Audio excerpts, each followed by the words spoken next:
What's good, people? Izzy Max here, back again for the MDL pregame. This is going to be week 6. I know we're a little bit late. I do like to get these out kind of on Tuesday, but everything's been piling on everybody, kind of catching up from the holiday. So this is going to be kind of coming out on Wednesday, but without that, I am joined, of course, by Dan. How you doing? I'm doing glad to be back, and I know part of the reason it's late is because transactions were a day later as well, so we couldn't really look at the pregame without knowing what the teams were going to be. Yes, and speaking of, go ahead and take the first transaction. Yeah, so I'll start with yours, which you dropped Umbreon and added Mandibuzz. I do just think they fill very similar roles. Mandibuzz probably does it a bit better and also has access to Tailwind. There's really not too much else there. Mandibuzz probably has slightly better abilities for what you're going to be doing there, but it's bulky snarl support option, but just also includes Tailwind. So I'd call that one pretty much an upgrade. Yeah, that's What do you pretty. think about, That's pretty much all it was. Mainly the Tailwind, but also surprisingly with the it's not Overcoat, but whatever. It doesn't take damage from my Sand. I think it is Overcoat. Is it Overcoat? It does the same thing Umbreon does, and I needed a Tailwind setter. And when I seen John drop it last week, I kind of went into the lab figuring out if I wanted it or not. And Umbreon's only coming for its defensive versatility, and that's probably what Mandibuzz is going to do as well. So I just figured it was mainly a pure upgrade. Yeah, it's a pretty clean upgrade, I think. Your team doesn't have enough flying types that adding an additional one just creates too many weaknesses. Generally I like it. But what do you make of Burst's trade? Dropping Altaria for Maractus. I think Burst kind of has his eyes set now on playoffs. And one thing that I was able to do against him was just kind of go in with Dracovish. Altaria is not going to see a whole lot of play. And based on the way things are standing currently, he's in that wild card discussion. So if the season ended today and he was the winner out of the wild card, he would have to go up against me. And we only have 2 transactions left. So I do really like the Maractus. It also just kind of supports that Rhyperior more. That is kind of turning into the center point of Burst's team. So overall, I think this is an upgrade. Altaria is not coming for anything. And Maractus does support a lot of things and looks really good moving into playoffs if the matchup ended up having to be against me. Yeah, Maractus, he does now have Hector's Kill Leader on his team, so that's pretty interesting. And I do think it has the potential to come in the right matchups where I don't really see Altaria coming anywhere. So again, I'm pretty happy with this transaction from him. I do think it is improving his team, if only because it's something else people have to think about in prep, even if it doesn't come all that often. Right. Now, this next one kind of broke some hearts. Why don't you talk about this one? Yeah, this is disappointing. John has let everybody down, and he dropped Aurorus for Kangaskhan. Like, I understand Scrappy, Fake Out, maybe the weird Last Resort set. It can do some stuff. But I think the weather option for the Aurorus actually was good on his team. It gave him some depth and a decent attacker that a lot of people didn't see at the beginning of the season. And Kangaskhan can be an attacker as well, but I think his team is sort of hurting for damage, and I believe more in the Aurorus' damage output than the Kangaskhan. So I'm not a huge fan off the bat, but I do understand why he made the switch. Yeah, I really liked the Aurorus, and John was kind of bringing it to light, because I know a lot of people looked at it like just crap in the tier it was in. And he really showed that it's not. It's actually a decently versatile mon. Can be relatively bulky if not getting hit by a steel-type move or fighting. But Kangaskhan's a weird mon. It can do a lot of things with scrappy fake-outs. You really just can't switch into it. You don't have like, oh, it's going for facades. You can't switch in a ghost-type. So I don't know. I don't know if John's team needed that. But knowing Johnny, he's gonna run a weird set and it's gonna work. So I like Aurorus. It'll be interesting, but I am sad to see Auroras go. That's a second mascot mon down. But speaking of mascot mons, I don't know why that made sense because neither of these are Jesses. But what do you think of the snake for the centipede? She's just filling out what she dropped with the Incineroar last week. I do believe that the Incineroar drop for the Landorus was the right call, which kind of just made Sandaconda just irrelevant. So Mhm. picking up Centiskorch just kind of gives her the typings back. So I do really like this one. I think this is a decent transaction as well. I know very, very early on in Gen 8, like Series 1, I had a Centiskorch team, and I enjoyed playing around with it. It gets a few more calcs than you might think it does. Uh, I don't know how often it's going to come on her team, but it is something to think about, and I do think it's a bit of an upgrade over Sandaconda, which I don't think was ever going to come on her team. So, No. again, very minor upgrade, but an upgrade. Yeah, speaking of maybe minor upgrades, I don't know about this one. Magmortar for Spiritomb. I'm split on this one, to be honest. Magmortar wasn't doing a lot for him, but Spiritomb doesn't have Trick Room, and if Spiritomb had Trick Room, this is a different conversation. Spiritomb can do it's cool. It can do a couple of interesting things, but it doesn't have the potential power output that the Magmortar has, and that feels like it's more important on Toxic's team, where the lack of damage is usually going to be its downfall if it's going to have one in a given week. Mm-hmm. If he's not getting a bunch of crits, like his damage output is on the low side, and I think Magmortar was something that maybe you could have run something like a room service on it to have it operate well in Trick Room, for example, but something that had that potential for additional damage output, and I think you lose a little bit of that in Spiritomb. But don't get me wrong, Spiritomb's got a lot of really cool support options that can help his team. So I'm very split on this one. What about you? Does Spiritomb get Shadow Sneak?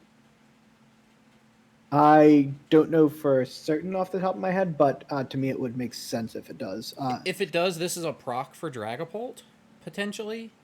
Um, I don't know. I've never ran Spiritomb. I haven't seen Spiritomb ran often enough to know what it does. I know what Magmortar does. And I feel safer with Magmortar, but if Toxic sees something in Spiritomb, go for it because Magmortar really wasn't cutting it for what he was doing. So there's one more transaction. He might make this make sense next week, but Spiritomb just is kind of odd for me, mainly It because does I have no idea what it does does. get Shadow Sneak and Icy Wind. Okay, so maybe I don't know. Yeah, but Doug Trio and Flapple. What do you think about that one? I've got thoughts on this one, but I'll let you go first. I think it looks better on his team. Kind of frees up that item slot. If Doug Trio's not running Focus Sash, what does Doug Trio run? And just drop the Maractus, so you kind of needed that flying type, or flying grass type. The dragon typing, whatever. You do already have the Duraludon, but I think this was like the only good grass type left in the tier other than like Executor. So I like it. I don't like Doug Trio on his team, and I think Flapple is a little bit better. I think Flapple with Hustle is an interesting max threat. And I do think he's going to be able to utilize it better than the Doug Trio. I am a Flapple believer in the tier. I just thought it was really cool, also looking at Sword and Shield's design overall. So I I think this is a trade that's going to help him. It does help with a bit of the type differentiation again. So I think this is a net positive for me. I think this is going to be a good one.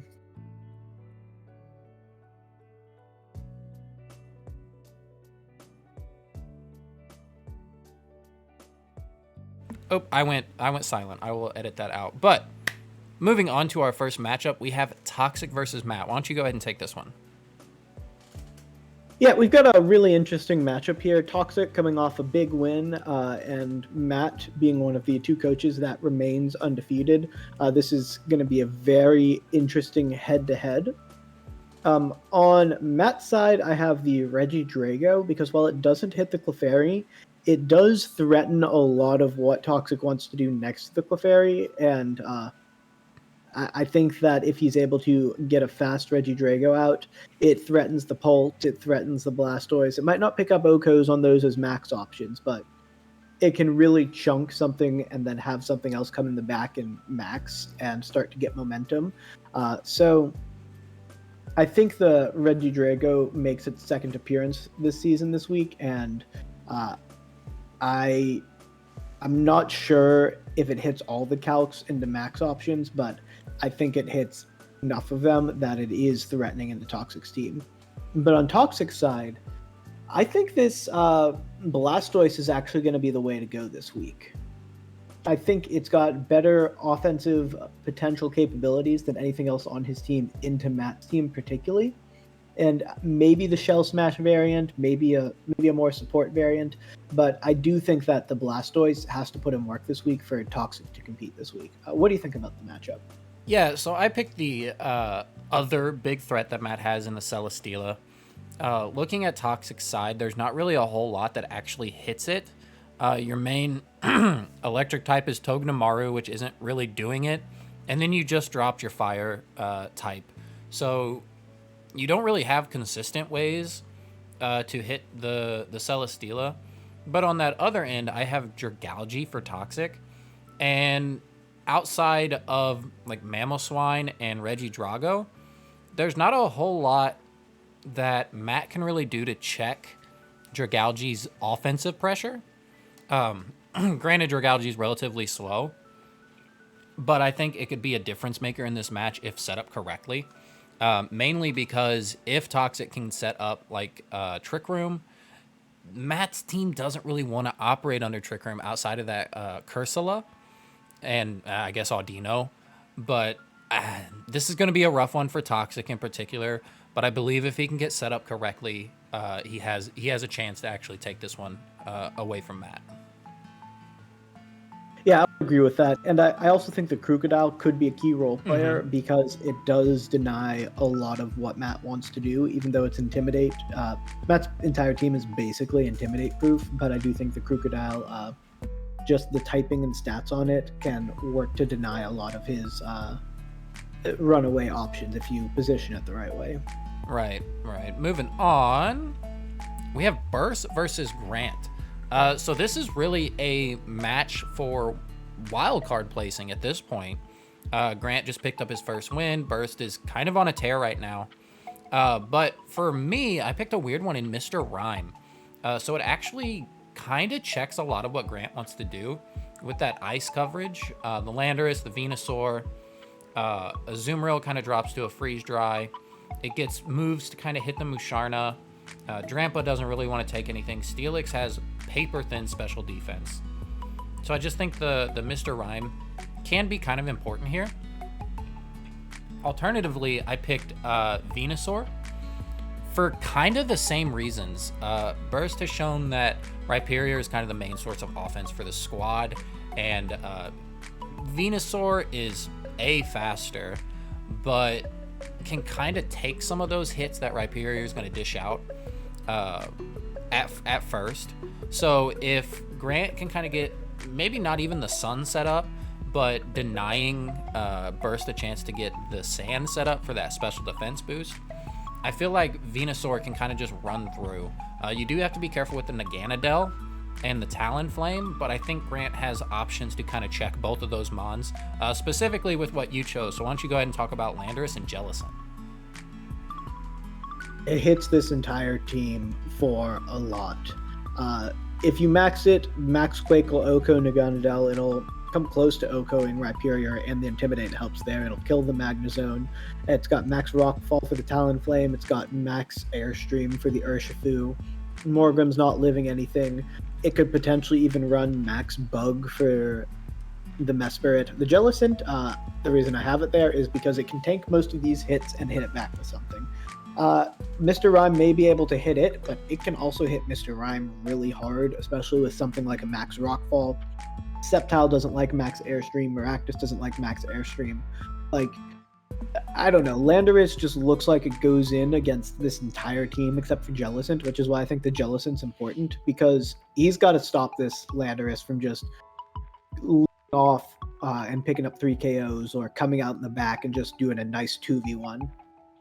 So that's something he's really got to look out for, and I think Jellicent is his best tool to do that. So I think that's going to be a little bit of an interesting cat and mouse game between the two of them, or tiger and jellyfish, if you will. For sure. This is one of the more important games in the red division, so I'm excited to see this one. Moving on, why don't you talk Dina and Charles? Yeah, absolutely. So Dina, we look at her top 7 Pokemon, and you know that 6 of them are coming. So looking at those options, I think the Runerigus and the Trick Room mode is actually going to be the play against Charles this week, because her fast mode doesn't really like Latios Heatran that much, which is weird to say because Cinderace could max Darkness the Latios or max Knuckle the Heatran, but those two combined with Corviknight actually do a fairly decent job of walling her out, and then because of the threat of the Gastrodon, Rotom can't re-threaten the Heatran with a max Geyser as much. So I think the way this matchup's going to line up is that her Trick Room mode is actually going to be her way forward here, and maybe she runs something a little crazy like Iron Ball Articuno or something to have another Trick Room attacker, but I would actually expect her to lean on Trick Room a little more, even though it looks like her team's just faster than Charles's team. I think the way the offensive threats line up into his defensive options make me want to at least have a partial Trick Room mode, which is why I think this Runerigus is going to be important. On Charles's side, the ability to just shut down the Rotom Wash completely is great, and that's what Gastrodon does. And if Rotom Wash is shut down completely, Heatran's got a pretty decent matchup against Cinderace at that point. Like, yes, Cinderace can max Knuckle into it, but Heatran's got very nice defenses, max Knuckles, base power of 90, and Heatran can hit back with some pretty hard attacks, especially if it's next to Corviknight or Latios. So I think it's going to be an interesting cat and mouse game to see if Dina goes for the fast mode or the slow mode. I'm banking on the slow mode being better for her, but I see that you have Cinderace, so I imagine you're banking on the fast mode. Not quite. I'm banking on Cinderace in the early game, kind of getting rid of at least one of the big threats, whether it be Latios, Heatran, or Corviknight. You know, it does hit all of those Mons, but Dina can't really rely on the Clefable because of Heatran and Corviknight. So I'm not expecting a Cinderace Clefable lead like usually you would. But alternatively for Charles, I actually have the Mudsdale. And this is kind of in tandem with the Gastrodon. So if you get both of these like late game out on the field, I feel like Dina's going to really struggle to put any sizable damage on either of these Mons, because if both of these are on the field, Rotom is damn near completely useless outside of maybe just a Will-O-Wisp.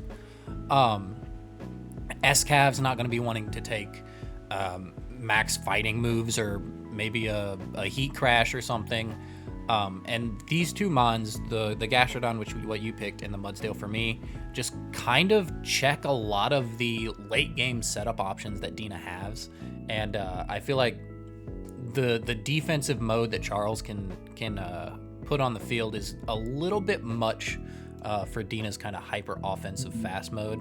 But Cinderace is gonna have to check one of those main offensive threats. If not, this is gonna be kind of rough.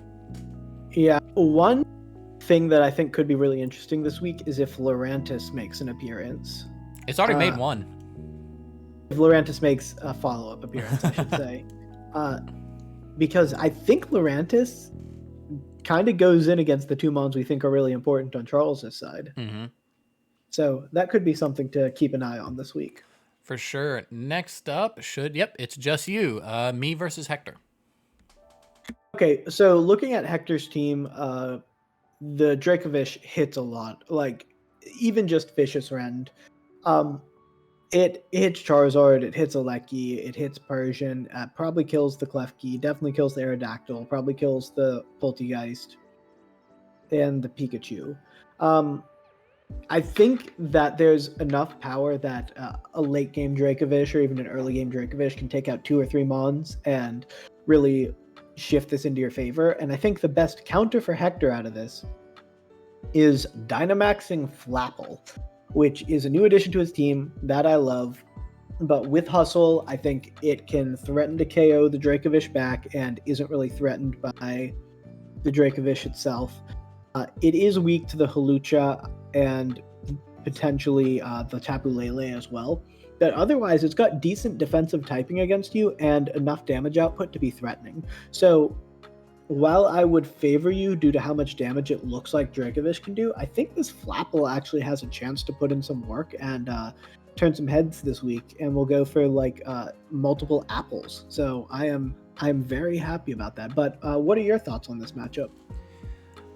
Yeah, so basically I've already locked a playoff slot that isn't a wild card's berth.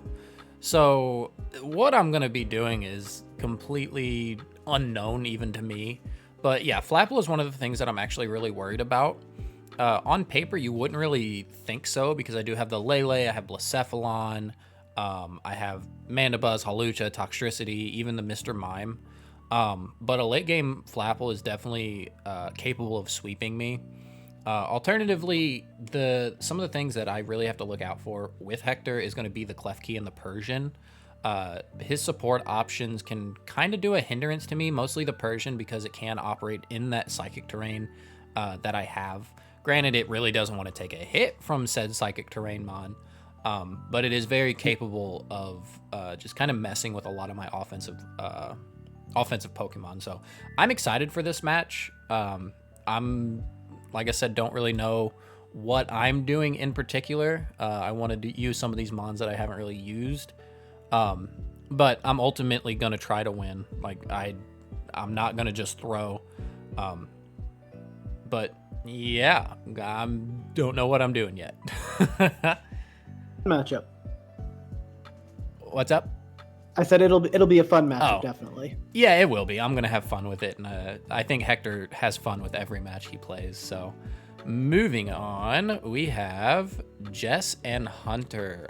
So yeah, this is actually one of the more interesting and weird games, based on how these two teams kind of match up against each other.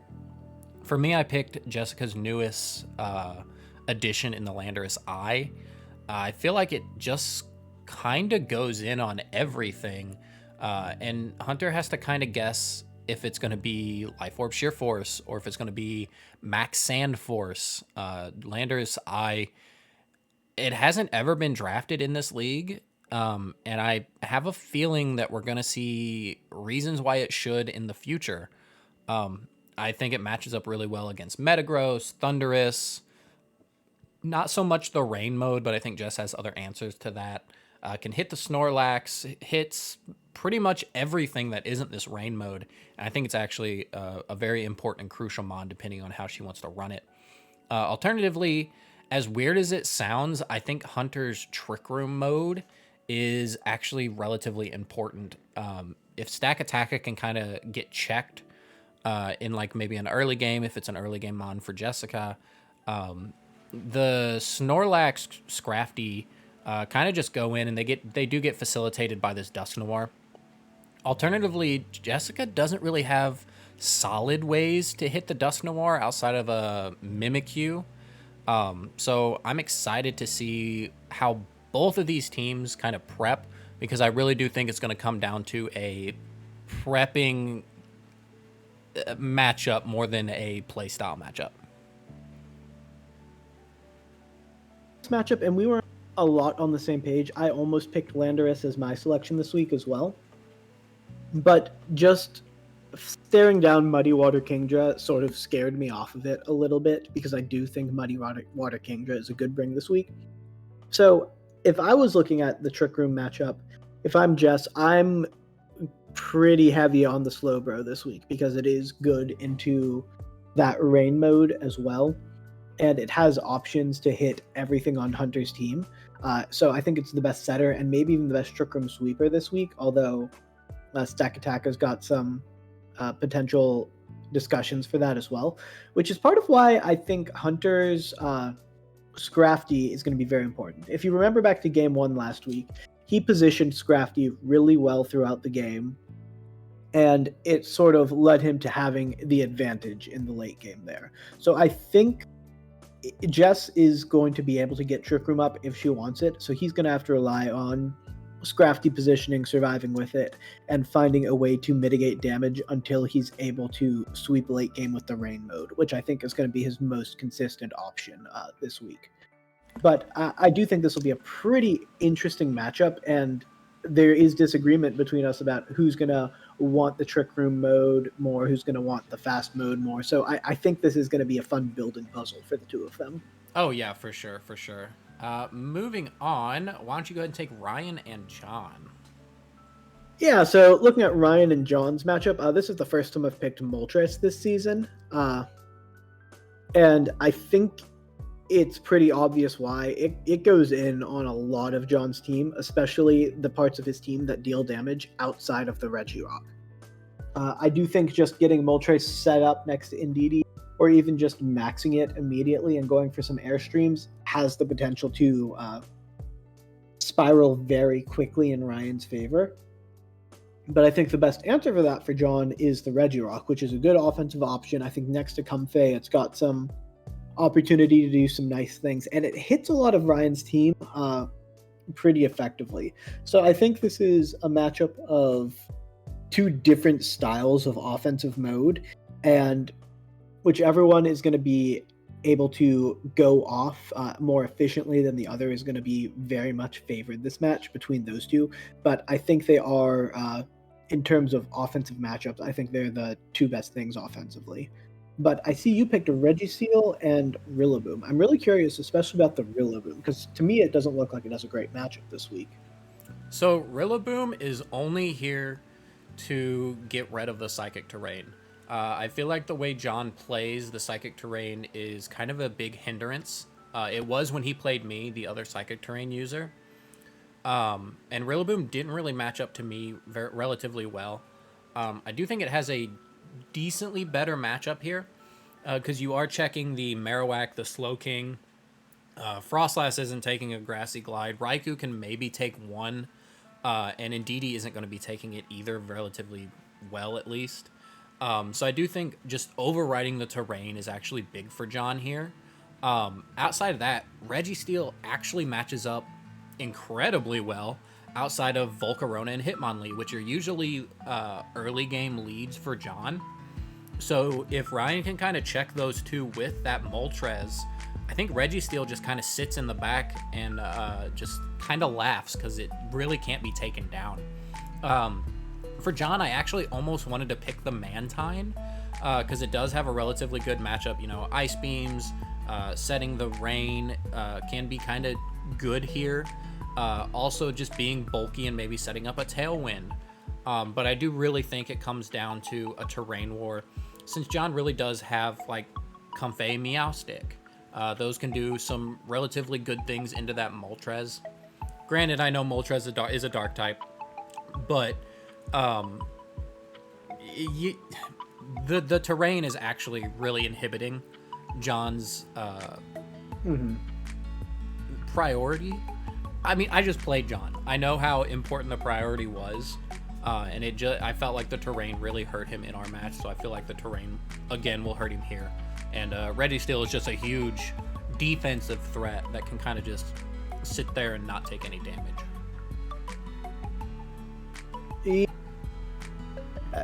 Talking about the terrain battle, I think that is an interesting point because he does rely a lot on priority, and he really doesn't want that Psychic Terrain to be up. So maybe the Rillaboom is good there, but if he gets his terrain overwritten with the Psychic Terrain, then Rillaboom's just sitting there and doing a big load of nothing. So it's going to be an interesting chess match between the two of them.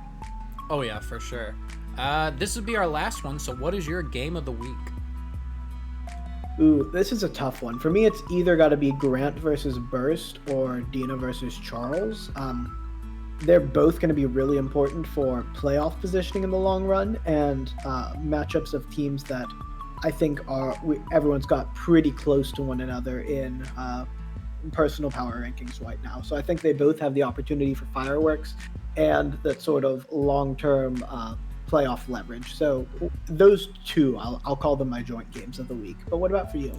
Okay, so for me, it's actually going to be Jess and Hunter for some of the same reasons, but I think this one is a little more important because they're both sitting at that 1-win kind of deadlock, and the blue division is not easy.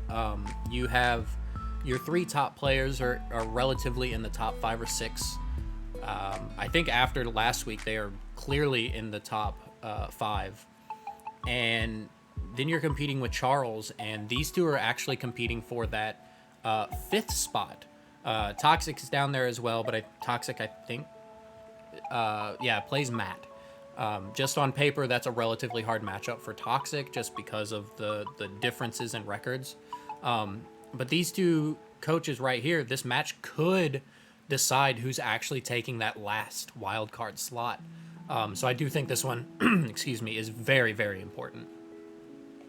I can agree with that as well.